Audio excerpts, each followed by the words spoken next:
have it. The motion is adopted and the bill is passed. Now, the House is adjourned to meet again on 27 September 2015 at 11 AM. सबसे बड़ी गलती है अध्यक्ष महोदया, मैं पूरे सदन को आश्वस्त करना चाहती हूँ कि नई नीति के तहत जल्द ही किसानों को मुआवजे मिल जाएंगे।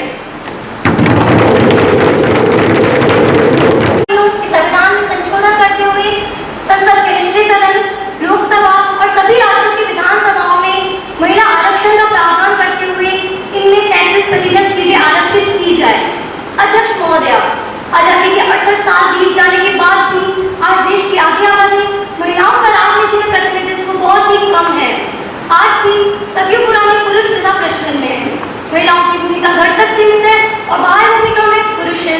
मानव की महिलाएं हर क्षेत्र में आगे आ रही है, जैसे इंजीनियरिंग, चिकित्सा, शिक्षा, हर विभाग में महिलाएं सार्वजनिक भूमिका निभा नौकरियों में अपना योगदान दे रही है। लेकिन राजनीति में महिलाओं की भागीदारी नगण्य है।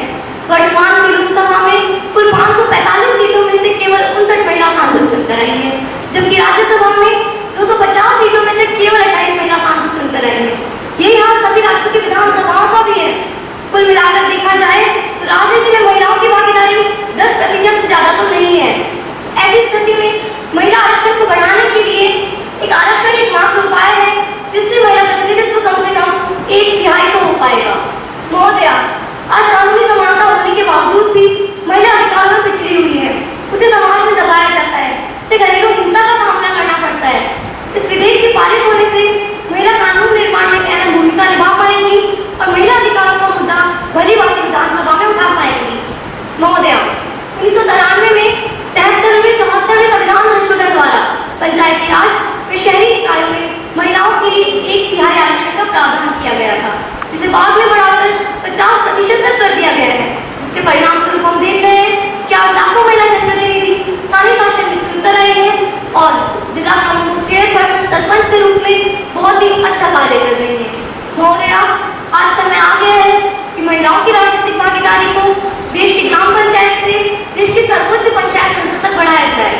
महोदया, मुझे पूर्ण विश्वास है कि इस सदन के माननीय सदस्य दलीय मतभेदों को भूलकर हृदय से इस विधेयक का स्वागत करेंगे और इसके माध्यम से महिला सशक्तिकरण को बढ़ाने में प्रयास करेंगे। इन शब्दों के साथ मैं प्रस्तावित करती हूँ कि महिला आरक्षण विधेयक 2015 पर विचार किया जाए।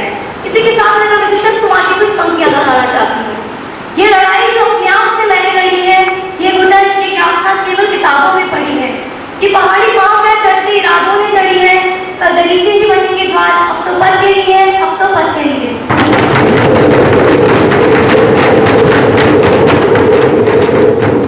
प्रस्ताव पेश किया गया है कि महिलाओं की राजनीतिक भागीदारी हेतु महिला आरक्षण विधेयक 2015 पर विचार किया जाए।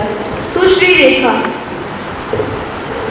माननीय अध्यक्ष महोदया, नरसम अधिकारी है नारी, वो भी जीने की अधिकारी। कुछ उसके भी अपने सपने, क्यों रोंदे उन्हें उसके अपने, क्यों रोंदे उन्हें उसके अपने।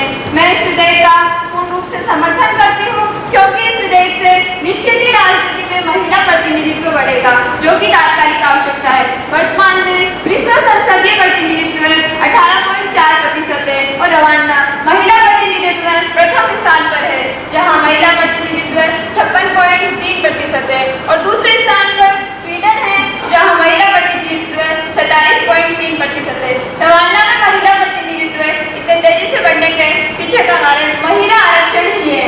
आज विश्व में कई ऐसे देश है जहाँ महिला प्रतिनिधित्व बहुत ही कम है, चाहे वो यूरोपीय महाद्वीप जैसे एडवांस सोसाइटी के देश हो या अमेरिका महाद्वीप के देश, वहाँ महिला प्रतिनिधित्व 20% से अधिक नहीं है और अरब देशों में तो महिला प्रतिनिधित्व और भी कम है। विश्व परिप्रेक्ष्य में महिला प्रतिनिधित्व के हिसाब से भारत लगभग 100वें स्थान पर है और सभी मुख्य विधानसभाओं को में महिला प्रतिनिधित्व कुल मिलाकर 11% है, जो कि विश्व औसत 18.4% से काफी कम है और यहाँ तक कि सारे मरुस्थलीय देशों से भी कम है और अरब देशों के महिला प्रतिनिधित्व से मुश्किल से थोड़ा सा अधिक है। महोदया, एक बात तो बिल्कुल साफ है, स्थिति सुधारने के लिए अवश्य ही कुछ करना पड़ेगा। इसके बजाय इस संदर्भ में पहले कुछ किया जाना चाहिए था। मेरा मानना है कि वर्तमान में संसदीय परिवर्तन की आवश्यकता है और इसके लिए प्रभावी उपाय होगा महिला आरक्षण। अंत में इस बात पर बल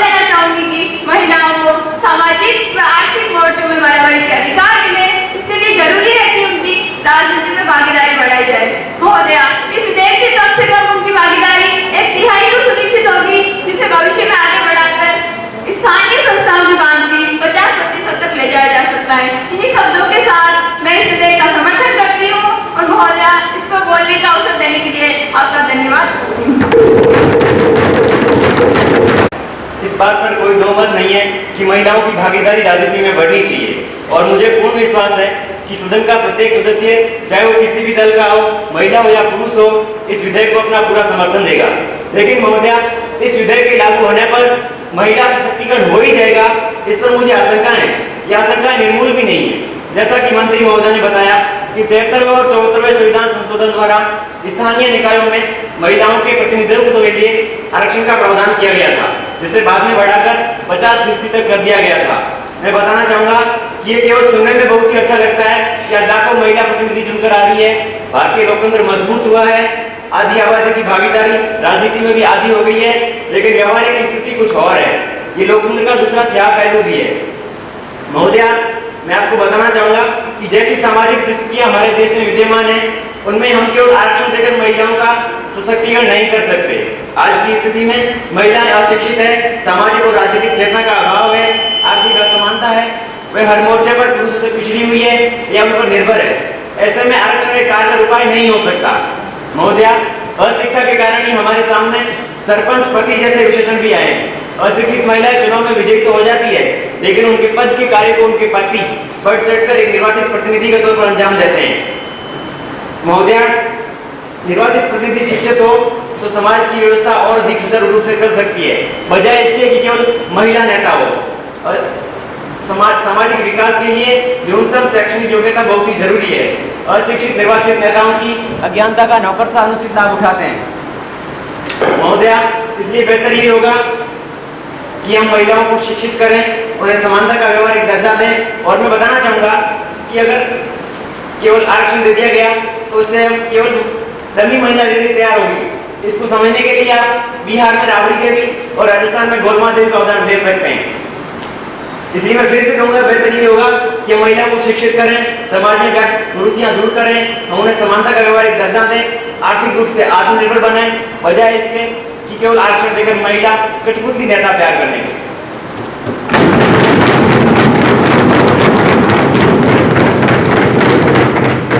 माननीय सामाजिक अधिकारिता मंत्री। अध्यक्ष महोदया, लगता है माननीय सदस्य महिला विरोधी है। शायद महिलाएं चुनकर संसद में आए, इन्हें पसंद नहीं है। ऐसा डर भी हो सकता है कि कहीं इनकी सीट न चली जाए। मैं स्पष्ट कर देना चाहती हूँ कि यह महिला आरक्षण रोटेशन प्रणाली से लागू होगा, अर्थात 3 जनरल इलेक्शन में से केवल एक बार एक सीट आरक्षित होगी। किसी भी सीट को सदैव के लिए आरक्षित नहीं किया जाएगा। महोदया, सरकार की मंशा केवल कुछ सीटें महिलाओं को देकर कठपुतली महिला प्रतिनिधि तैयार करना नहीं है, जिसकी ताकत पुरुषों के हाथों में हो। महिला सशक्तिकरण के लिए सरकार बराबर काम करती रही है। जैसे राइट टू एजुकेशन के अंतर्गत लड़कियों को शिक्षित करने, किशोरियों के पोषण पर ध्यान दिया जा रहा है। बेटी बचाओ बेटी पढ़ाओ के माध्यम से न केवल लिंगानुपात ठीक होगा, बल्कि उनको शिक्षा मिले, यह भी सुनिश्चित किया जा रहा है। इस प्रकार सरकार का पूरा प्रयास है कि लड़कियों को पूरी शिक्षा मिले और पढ़ लिखकर वे आत्मनिर्भर बने। राजनीति में महिलाओं की भागीदारी पिछले 68 सालों में बहुत ही कम रही है। इससे कम से कम 1/3 सीटों पर महिला आरक्षण तो सुनिश्चित होगा। इससे कम से कम महिलाओं के लिए विधानसभाओं, संसद में जाने के रास्ते तो खुलेंगे। महोदया, यह भी सत्य है कि चाहे लालू प्रसाद शासन करे, चाहे राबड़ी देवी, कोई खास फर्क नहीं, लेकिन राबड़ी देवी डमी लीडर होने के बावजूद भी महिलाओं की प्रेरणा का स्रोत हो सकती है। आज बहुत सी महिलाएं राजनीति में बखूबी कार्य कर रही है। महिला अधिकारों की आवाज उठाने से लेकर महिला के समर्थन में कानून बनाने तक हर पर एक स्वतंत्र सोच रखती है।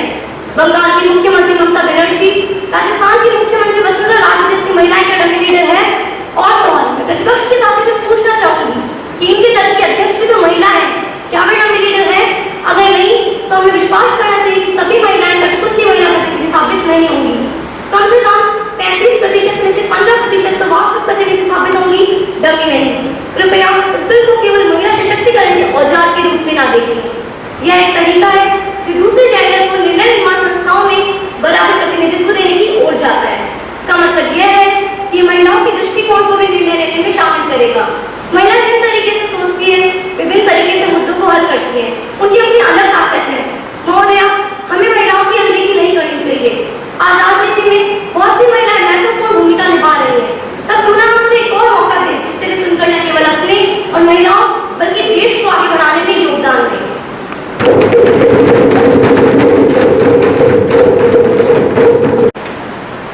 अध्यक्ष महोदय, ये विधेयक सदन के सामने सबकी भावना का प्रदर्शन है। महिला अधिकारों के लिए अनेक महिला संगठनों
जनजाति और पिछड़े वर्ग के लिए प्रावधान नहीं किए गए।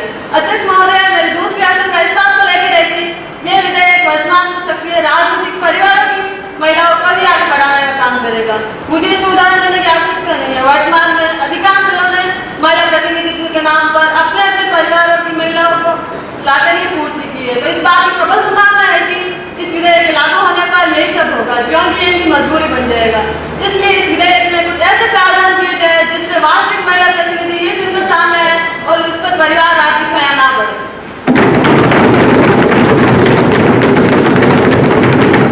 वाजिब आशंकाएं व्यक्त की है। मैं आपके माध्यम से सदन को बताना चाहूंगी कि इस बिल में केवल महिला आरक्षण की बात नहीं की गई है।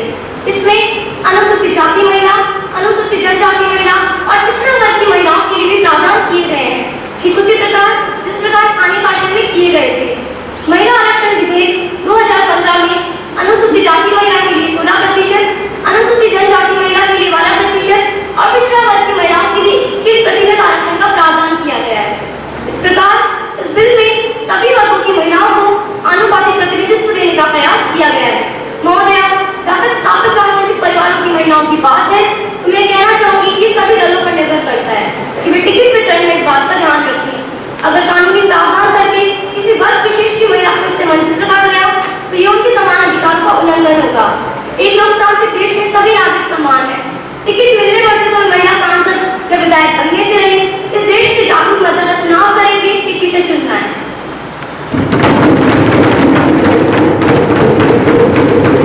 के मंत्री साहिबा ने संवैधानिक अधिकारों की दुहाई दी। क्या महिलाओं के लिए संसद या निर्वाचित सदन आरक्षण करके संवैधानिक अधिकार, अवसरों की समानता के कानूनी अधिकार का उल्लंघन नहीं कर रहे? यदि हाँ, तो महिला आरक्षण क्यों? अध्यक्ष महोदया, मैं आपको बताना चाहूंगा कि स्वीडन में पार्लियामेंट में कोई कानूनी आरक्षण का प्रावधान नहीं है, लेकिन फिर भी वहाँ की संसद में 47.3% महिला प्रतिनिधित्व है। ऐसा इसलिए है कि वहाँ के सभी राजनीतिक दलों ने स्वैच्छिक नियम बना रखा है कि 50% उम्मीदवार महिलाएं होंगी और इसी का परिणाम है कि वहाँ लगभग आधी सांसद महिलाएं हैं। क्या भारत में ऐसा नहीं हो सकता? क्या महिला आरक्षण विधेयक 2015 को कानूनी बाध्यता देना जरूरी है? क्या आरक्षण ही एकमात्र रास्ता है महिला सशक्तिकरण का? महोदया, हमारा समाज एक स्वतंत्र समाज है। इसमें अधिकांश क्षेत्रों में महिलाओं को पहले से ही आरक्षण प्राप्त है और हर क्षेत्र में महिलाएं आगे भी आ रही है। ऐसे में विशेषकर संसद में क्या महिलाओं को आरक्षण देना जरूरी है?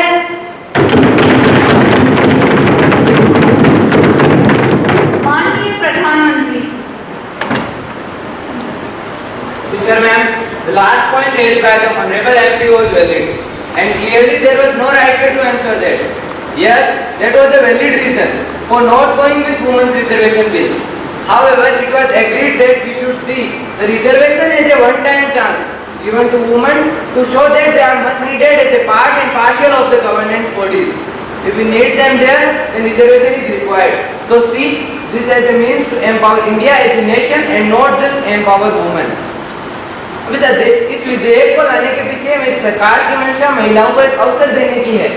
संसद और राज्यों की विधानसभाओं के द्वार महिलाओं के लिए खोले जाएं ताकि वे सदनों में प्रवेश कर सकें, अपनी बात को रख सकें और कानून निर्माण में भागीदारी निभा सकें। स्वअस्तित्व की खोज में नारी सदियों से और आखिर कब तक रखी जाएगी घर तक गुलाम? न उठ जाए वहां तक जहां से संभाली जाती है शासन व प्रशासन की लगाम। मुझे उम्मीद है कि माननीय सदस्यों की आशंकाओं और आपत्तियों का समाधान कर दिया गया है और फिर भी अगर कोई वांछित सुधार है तो हम उसका स्वागत करते हैं।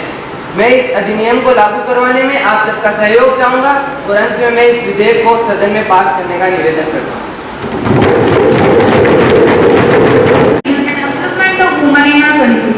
Those who are in favor will say aye. Aye. Those who are against will say no. No. I think ayes have it. Ayes have it. Ayes have it. The motion is adopted. Now, clause by clause consideration. The question is that clause 2 to 7 states part of the bill. Those who are in favor will say aye. Aye. Those who are against will say no. No. I think ayes have it. Ayes have it. Ayes have it. The motion is adopted. Clause 2 to 7 states part of the bill. Now the question is that the enacted formula first, the title states part of the bill. Those who are in favor will say aye. Aye. Those who are against will say no. think ayes have it, ayes have it, ayes have it. The motion is adopted. Minister of Social Justice and Empowerment, please. Ma'am, I move the bill be passed. Motion moved that the bill is passed. Those who are in favor will say aye. Aye. Those who are against will say no. I think ayes have it, ayes have it, ayes have it. The motion is adopted and the bill is passed. Now, the House is adjourned to meet again on 27 September 2015 at 11 a.m.